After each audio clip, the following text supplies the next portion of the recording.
Hi guys. അപ്പോൾ echo എന്ന cinema നമ്മൾ കണ്ട് എത്തിയിരിക്കുകയാണ്. അപ്പോൾ നമുക്ക് എക്കോ എന്ന സിനിമയുടെ വിശേഷങ്ങളിലേക്ക് കിടക്കാം.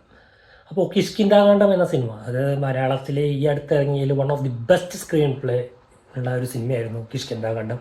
അതുപോലെ തന്നെ എൻ്റെ പെർഫോമൻസസ് വിജയരാഘവൻ്റെ ആയാലും മാസിബലിൻ്റെ ആയാലും അത് കരിയർ ബെസ്റ്റ് പെർഫോമൻസസ് ആയിരുന്നു.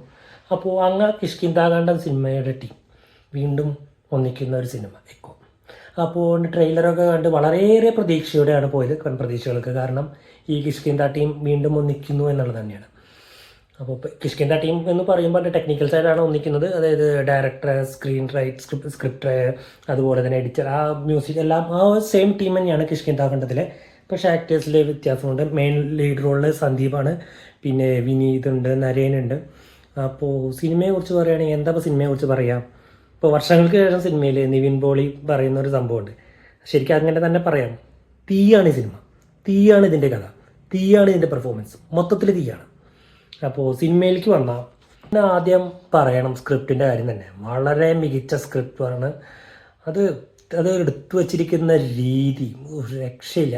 അപ്പോൾ നമ്മൾ പറയാറുണ്ട് ഒരു കഥ ഒരു സംവിധായകൻ എങ്ങനെ കാണുന്നു, എങ്ങനെ പ്രസൻറ്റ് ചെയ്യുന്നു എന്നുള്ള രീതിയിലാണ് ഒരു സിനിമ ഇരിക്കുന്നത് എന്നുള്ളത്.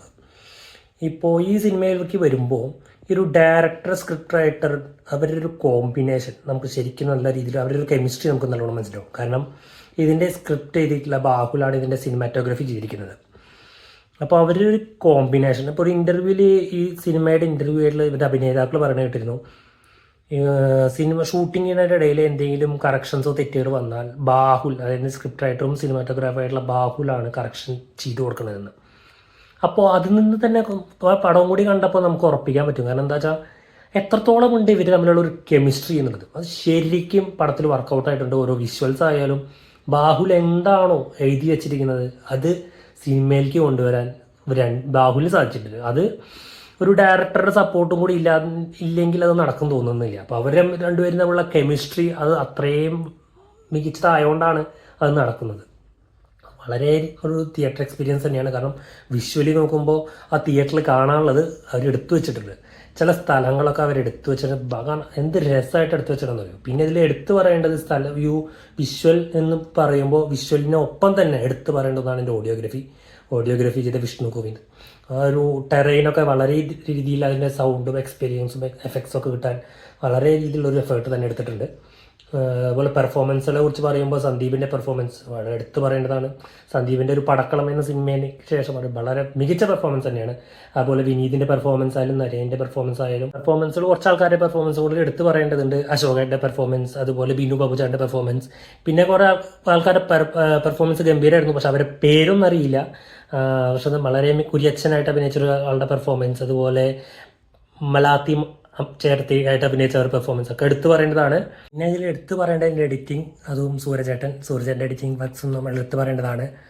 പിന്നെ അതിൽ ലൊക്കേഷൻ, അതായത് പ്രൊഡക്ഷൻ ടീം, ഇതിൻ്റെ സിനിമയുടെ ഇതിന് വേണ്ടിയിട്ടുള്ള ലൊക്കേഷൻസ് കണ്ടുപിടിച്ച ടീംസിനെ അഭിനന്ദിക്കേണ്ടി വേണം. കാരണം ആ ലൊക്കേഷൻസൊക്കെ ആ സിനിമയുടേതായിട്ട് നല്ല രീതിയിൽ ബ്ലെൻഡായിട്ട് പോയിട്ടുണ്ട്. നിങ്ങളെല്ലാവരും ഈ സിനിമ തിയേറ്ററിൽ പോയി കണ്ട് ഈ സിനിമ വിജയിപ്പിക്കണം. കാരണം അത് സിനിമ കാണുമ്പോൾ മനസ്സിലാവും ഇവരെടുത്തൊരു എഫേർട്ട് ഉണ്ട്. ആ എഫേർട്ടിന് കിട്ടേണ്ട ഒരു അംഗീകാരം ഉണ്ട്. കാരണം അത് ഇവർ ചെയ്തു വെച്ചിരിക്കുന്ന പണി അത് ചില്ലറയല്ല.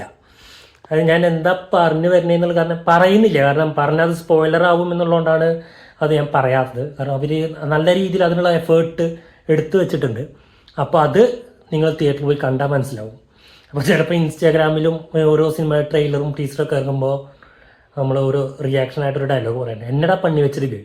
ചിലപ്പോൾ നമ്മൾ ആ ഇതൊക്കെ കാണുമ്പോൾ നമ്മൾ തന്നെ മനസ്സിൽ നിന്ന് ചോദിച്ചു പോകും, എന്നടാ പണി വെച്ചിരിക്കുക എന്ന്. ഇതിലൊരു ഹാപ്പിയാണ് as A Malayali.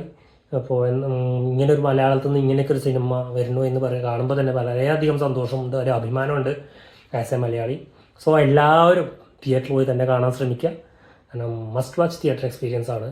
So watch in theatres, don't miss it. Okay, thank you.